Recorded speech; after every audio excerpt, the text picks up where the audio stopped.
Welcome back to another video. This time it won't be a Java tutorial. Instead, I'm going to be going over the released AP score distributions for this year, 2023, specifically focusing on AP Computer Science A, not principles. Um, so let me first show AP score distributions for 2022, last year. This is on the CollegeBoard website. Math and Computer Science, AP Comp Sci 3, yeah, majority got a 5.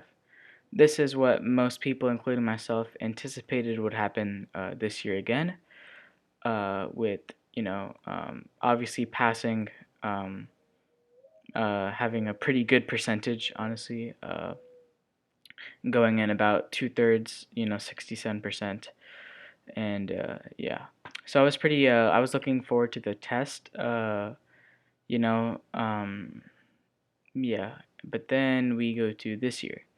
So this website obviously doesn't look completely legit, but it has been, tweeted out by a lot of College Board administrators and them talking about the 2023 AP scores and their distribution. So if we go down to Computer Science A, still not bad. This is as of June 16th when the computer science administrator tweeted about it. This is what the rumored distribution will look like. So still strong 27% and 22 for 5s and 4. You will see that the 3s have gone down and made place for the failing grades 1 and 2. So looking at these scores, you're probably not worrying, but then we click on the link, and this is an official tweet, or not really tweet, but information gathered from College Board's comps administrator. And so let's start off with the first bullet point. This year's AP Comp Sci students scored extremely well in MCQ questions, all about array list, and 2D arrays units 6 to 8, with 20% earning all but one possible point on these topics. So good start. More good news.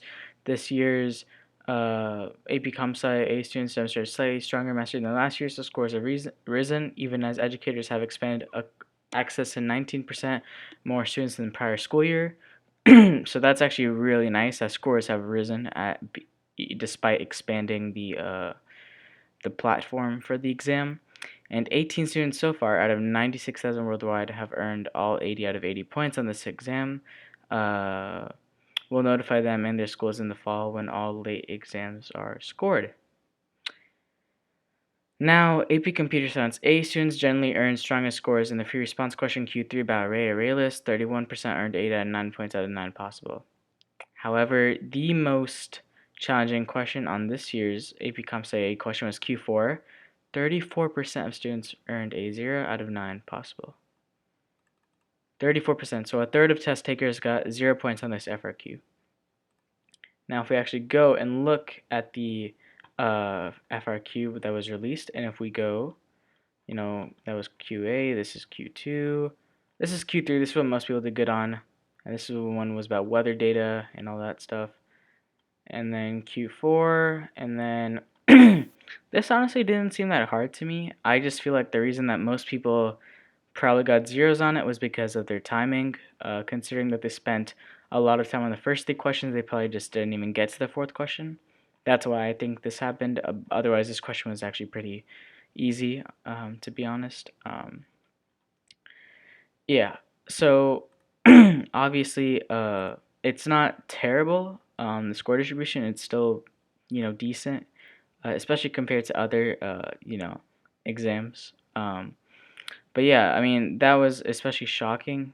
A third of test takers getting 0 points. Yeah, and only 18 students so far out of 96,000. I thought this number would be a little higher, hopefully at least like 100. 18 seems a little, you know, a little degrading, but yeah, it's fine. Anyway, if we do go to Comp Sci AP exam calculator, on the albert.io website, is there one for 2023? I don't know if I trust this website. Okay, but let's go with it. So, let's assume that you are one of the 34% that got a 0 on the last question. But, since everybody did well, since majority did well on Q3, we'll give you an 8. And we'll give Q1 and Q2 a decent score. And let's say you got a 32 on the MCQ. So you still got a 4. That's perfectly fine. That's pretty good. However, if you did do a slightly above average in Q1 and Q2, maybe make this a 7, maybe an 8 even. Yeah, obviously it's going to take a lot to get that 5. Yeah, you'd have to get a perfect score in all of the other FRQs if you get a complete 0 on Q4. And also just, a reminder for like these AP exams, just like as long as you like I saw the rubric. The rubric is very lenient on these exams, and it's like 1 point for creating this variable, not even using it, just creating it. It's another point for using it, and then like just writing a for loop, gets you an entire point, even if it doesn't even entirely do the job correctly, in the code block. But I mean, I'm just saying that the reason most people didn't do well in Q4 was this.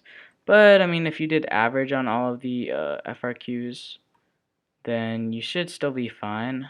Um, yeah, you'll still get a 4, which is very, very exciting.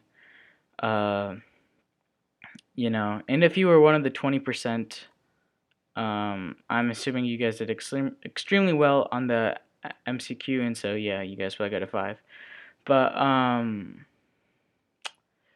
yeah, I mean, yeah, so this video was just looking at the 2023 AP exam score distribution for Comp Sci A, looking at a couple of others, in the math section. A, B, and BC have not been graded yet. Physics, obviously Physics C is going to be very difficult. Surprised about Physics 1, actually. I'm sure that the reasoning behind this is mainly because a lot of sophomores or even freshmen take this class, and they might not be as prepared as they thought they were. Yeah, so you can see as you go on, you drastically improve. But yeah, comp sci principles, yeah, I think the performance tasks were challenging for some people. Yeah, 22% increase. Um, yeah, so I mean, yeah, completely fine. World history. Actually, after just taking AP World, I'm feeling pretty good about getting a 3 or above. Honestly, uh, AP Seminar. Yeah, looks like a 3 or a 4 is guaranteed at this point. If you look at the majority. But yeah, guys, that's pretty much the entire video. Make sure to check out my GitHub page for any new projects I'm working on at the moment. And get ready for new videos soon about app development using a language created by Apple called Swift, and I'll go more in depth into that at a later time. Anyway, thanks for watching, and please subscribe.